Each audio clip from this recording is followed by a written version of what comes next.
ये है हुजम के लिहाज से शायद लाहौर का सबसे बड़ा रेस्टोरेंट, जो कि बेदिया रोड लाहौर पर मौजूद है। Let's go. I wake up to a little bit of drool on my pillow, feel like it's gonna be a bad day. तो मैं इस वक्त मौजूद हूँ शायद लाहौर के सबसे बड़े रेस्टोरेंट कबाब जीज पर। और इसकी ये वसीओ अरीस पार्किंग मुफ्त बिल्कुल नहीं है। अच्छा, अगर वॉलेट पार्किंग की भी सहूलत है, लेकिन उसके भी चार्जेस हैं 100 रुपये। जैसे ही आप एंटर होते हैं तो किचन से निकलते हुए ये धुएं आपका लिटरली इस्तकबाल करते हैं। तो ये इसकी एंट्रेंस है। अच्छा जी, बेसिकली ये इनका एग्जिट गेट है, यहाँ से एंट्री नहीं है। और एंट्री इनकी वो कह रहे हैं तो बैक साइड से है। यहाँ से मेरे ख्याल में जो पार्किंग वगैरह है उसकी एंट्री है। अरे यहाँ पे तो अजीब ही सीन है। मैंने सुना पहले यहाँ पे ये रिजर्वेशन करवानी पड़ेगी, उसके बाद फिर सीट मिलेगी। कमाल है यार। मेरा ख्याल है यही एंट्रेंस, हाँ यही एंट्रेंस है। कुछ हदायत दी हुई हैं, वो देख लेते हैं। नहीं जी, एंटर तो हम हो गए हैं, लेकिन इधर रश इतना ज़्यादा है कि वो कह रहे हैं कि यहाँ बैठ के पहले आप इंतज़ार करें, बल्कि वहाँ से पहले रिजर्व करवाएं अपनी सीट को। अंदर की वाइब्स हैरानकुन थी। वेटिंग एरिया के लिए स्पेशली एक एरिया मुख्तस था, जहाँ लोग बेंचेस पर बैठे सिर्फ अपनी बारी का इंतज़ार कर रहे थे। अच्छा, यहाँ पर जब आप एंटर होते हैं तो पहले आपको इस तरह का एक टोकन मिलता है। अब मेरा नंबर इस पर लिखा है 164। अब ये नंबर सामने एक स्क्रीन चल रही है, मैं आपको भी दिखाता हूँ। स्क्रीन पे हमारा नंबर आएगा तो फिर हम रिजर्वेशन के लिए जाएंगे। रिजर्वेशन यानी सीट को रिज़र्व करवाएंगे, फिर हमारी बारी आएगी। यानी इधर इतना महंगा खाना खाना भी कितना मुश्किल है। अच्छा, आगे इन्होंने ये जंगला लगाया हुआ है। जंगले से आगे वही जा सकते हैं जिनको ये अलाउ करेंगे, यानी जिनकी रिजर्वेशन कंफर्म होगी। खैर, बड़ी मुश्किल से हमारी बारी आई और मैं अंदर दाखिल हो गया। एंटर तो इधर बड़ी मुश्किल से हो ही गए हैं। ऐसा भी नहीं कि खाना फ्री मिल रहा है या कोई लंगर लगा हुआ है। अंदर के वाइब्स चेक करें ज़रा। ये इनका हॉल है, बल्कि हॉल तो वो है ऊपर, ये इनकी ओपन सिटिंग है। और ऐसे रश ऐसे है जैसे कि पता नहीं क्या हो गया इधर यार। हाँ, इनका किचन चेक करते हैं ज़रा।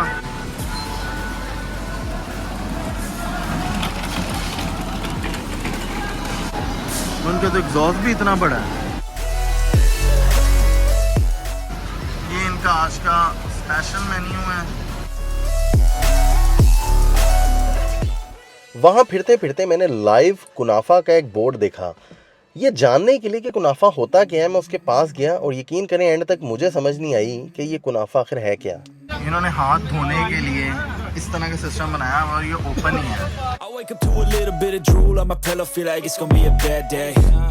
Yeah, I'm tired of shit and the coffee ain't hit yet, damn ain't that great.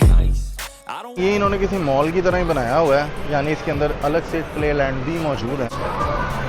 Play land के अंदर एसी बड़ा ज़बरदस्त है। अच्छा जनाब, इस प्ले लैंड का हिसाब किताब कुछ यूँ है कि यहाँ पे आके आपको एक कार्ड लेना पड़ता है। कार्ड के अंदर फिर कुछ क्रेडिट करवाना पड़ता है और हर राइड के ऊपर इस तरह से प्राइस लिखी हुई है और फिर उस प्राइस के अकॉर्डिंगली आप राइड ले सकते हैं। And we all got dreams, we all want things, but what you gonna do for it, how you gonna move for it, what you gonna be? खैर, नीचे तो सिटिंग मिलने की कोई उम्मीद नहीं थी, चुनाचा मैं ऊपर फर्स्ट फ्लोर पर जहां पर सिटिंग हॉल्स मौजूद थे, मैं वहां पर चला गया।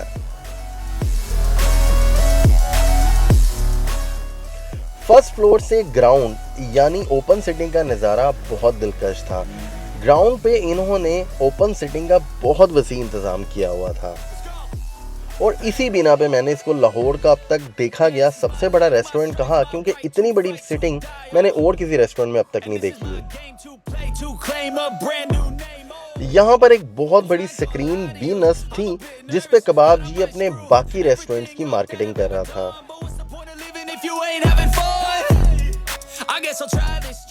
खैर, इन सब चीज़ों का अमूमी जायज़ा लेकर मैंने सोचा कि अब इनके हॉल की तरफ जाया जाए और देखा जाए कि आखिर इनका हॉल कैसा है। और इनका हॉल सच में अमेजिंग था।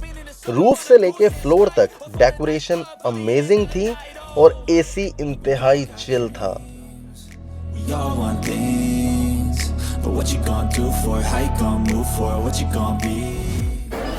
ये यहाँ से बाहर का नज़ारा है और कितना रश अंदर है, से ज़्यादा मेरे सामने बाहर आए। इतना रश है कि यकीन करें, पहले मुझे लग रहा था मेन्यू बड़ा सस्ता सा होगा, लेकिन मेन्यू में सस्ता क्या होना था, मेन्यू तो बाहर से भी महंगा है। मुझे समझ नहीं लग रही क्या इनकी क्वांटिटी बहुत ज़्यादा है या फिर क्या वजह है जो इतना रश है। यार इतना रश तो किसी रेस्टोरेंट में नहीं होता, इतना बड़ा भी कोई रेस्टोरेंट नहीं होता। शादियों में नहीं इतने मेहमान आए होते जितने इधर आए हुए। इधर का मेन्यू इतना बड़ा है कि समझ नहीं आ रही क्या मंगवाएं क्या ना मंगवाएं। प्राइजेस भी इनकी अच्छी खासी हैं, ये नहीं कि प्राइजेस कम हैं। ये देखें, ये पूरी किताब की तरह का मेन्यू है जो मैंने बड़ी जल्दी ये किताब गुजार दी है, लेकिन मेन्यू ख़त्म नहीं हुआ। मेरा ख्याल है इस तरह दिखाने की बजाय आप इनका जो मेन्यू है वो उनकी वेबसाइट पे देख लें, वो ज़्यादा बेहतर है। एक तो मुझे इधर इतनी अजीबो-गरीब चीज़ पता लगी है कि मैं शॉक हो गया हूँ, वो ये है कि इनका जो मेन्यू है उसमें बारबेक्यू में सीख कबाब है, वो तकरीबन 1300-1400 रुपए की प्लेट है। मैंने कहा यार इसमें 4 पीस होंगे या 6 पीस होंगे, तो पता लगा उसमें 2 पीस हैं, यानी एक जो कबाब है वो इधर 700 रुपये का है। और मैंने उसका साइज़ देखा, साइज़ भी इतना बड़ा नहीं है, मतलब मुनासिब सा साइज़ है, मतलब बहुत एक्सपेंसिव है। खैर बाकी रेस्टोरेंट्स की तरह इन्होंने भी सबसे पहले सैलेड सर्व किया और उसके बाद इन्होंने खाना सर्व करने के लिए जो टाइम लिया वो बाकी रेस्टोरेंट से बहुत ज़्यादा था।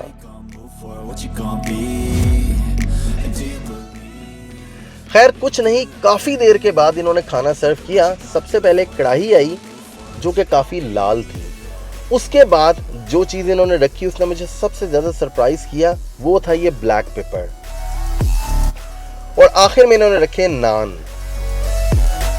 ब्लैक पेपर ने मुझे इसलिए हैरान किया क्योंकि ये किसी ट्रे की बजाय एक डूंगे में सर्व हुआ। चावलों के ऊपर सूखा सूखा ब्लैक पेपर डाल दिया गया। इसकी सर्विंग डिसअपॉइंटेड थी। कढ़ाई की शक्ल तो मुनासिब थी भी गर्मा गर्म, लेकिन इसकी क्वांटिटी मुझे कम लग रही थी। इसके अलावा ये छोटा सा नान 200 रुपए का है और जितना आपको नजर आ रहा है हकीकत में ये उससे भी छोटा था। सैलेड की सर्विंग कुछ मुनासिब थी, लेकिन ये भी 400 रुपए का था। इसके अलावा क्रॉकरी इन्होंने चीज़ी स्टाइल में सर्व की। इसकी सर्विंग मुझे अच्छी लगी। अच्छा जनाब, मैंने ब्लैक पेपर तो डाला है। अब ये ब्लैक पेपर कुछ इस तरह का है, इसमें राइस ही राइस है, मतलब जो ग्रेवी है वो बहुत कम है, ना होने के बराबर है, ड्राई है बिल्कुल। चिकन के पीसीज हैं और राइस हैं। मैं इसका टेस्ट करके देखता हूँ कि टेस्ट देखते हैं। तो राइस ड्राई तो हैं लेकिन टेस्ट है। अगर साथ ग्रेवी होती तो ज़्यादा अच्छा टेस्ट होता। बहरहाल अब गुजारा तो करना है।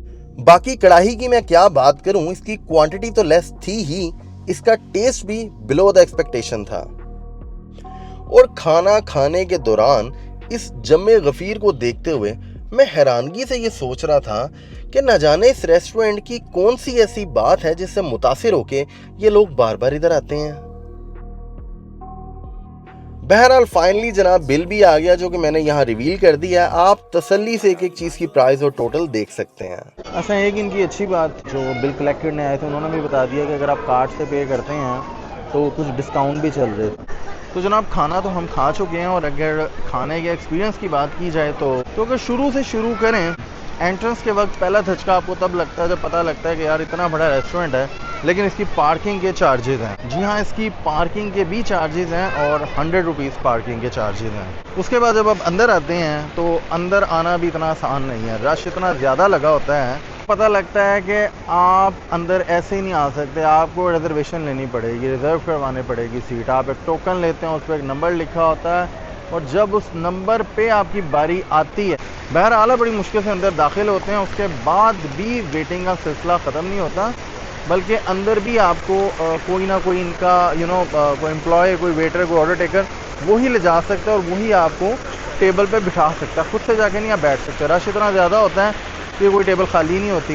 तो अब जनाब कर लेते हैं खाने की बात। तो खाना इनका, जब मैंने इनका मेन्यू देखा तो लिटरली मेन्यू इतना बड़ा था कि मुझे तो समझ नहीं आई कि इस मेन्यू में से बंदा क्या चूज़ करे और क्या ना करे। प्राइजेस की बात करें तो प्राइजेस मुझे तो काफ़ी हाई लगी, मार्केट के नज़र प्राइजेस काफ़ी ज़्यादा थी, लेकिन रश इतना ज़्यादा था कि मैं यही समझा कि शायद क्वांटिटी बहुत आला होगी।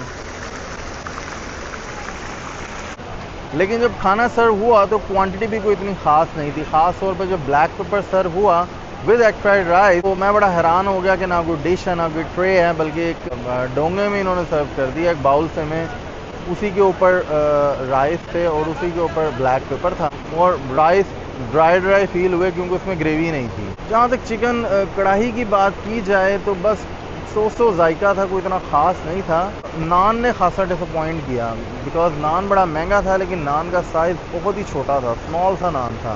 फिर सादे नान की जगह इन्होंने खमीरी रोटी सर्व की, वो भी बस क्या कह सकते हैं। एक चीज़ की मैं लाजमी तारीफ़ करूँगा, वो थी इनकी सर्विसेज के हवाले से 10 आउट ऑफ 10। सर्विसेज वाकई बहुत आला थी। जिन्होंने खाना सर्व किया था वो भी बार बार आके खाने के बारे में पूछ रहे थे, अपनी फीडबैक ले रहे थे हमारा। इसके अलावा वैसे भी सर्विसेज इनकी बहुत ज़बरदस्त थी। तो जनाब अगर फ़ाइनल ओपिनियन की बात की जाए तो मैं यही कहूँगा कि अगर तो आप एक ऐसी जगह पे आना चाहते हैं जहाँ पे आप एटमॉस्फेयर को एंजॉय करें मोर देन द फूड, तो फिर तो कबाब जीज़ आपके लिए है। लेकिन अगर आप एक ऐसी जगह पे आना चाहते हैं कि जहाँ पे आप खाना एंजॉय कर सकें और खाना भी आपको वैल्यू फॉर मनी मिले, तो फिर unfortunately kebab जीज़ is not for you and not for me as well. Because मैं भी इधर एटमॉस्फेयर भी इंजॉय करने आता हूँ, लेकिन एटमॉस्फेयर से ज़्यादा डेफिनेटली अगर खाने के लिए आए हैं तो खाना भी इंजॉय करेंगे और ये भी देखें जो खाना खा रहे हैं वो वैल्यू फॉर मनी है या नहीं। अनफॉर्चुनेटली यहाँ का खाना अपनी प्राइस को मुझे लगता है जस्टिफाई नहीं करता। बाकी एटमॉस्फेयर बहुत अच्छा है, सर्विसेज बहुत आला है। तो जनाब मेरा नाम कासिम निसार है और मैं आपसे मिलता हूँ फिर किसी अगली वीडियो में। तब तक के लिए अल्लाह हाफ़िज़। Let's go. I wake up to a little bit of drool on my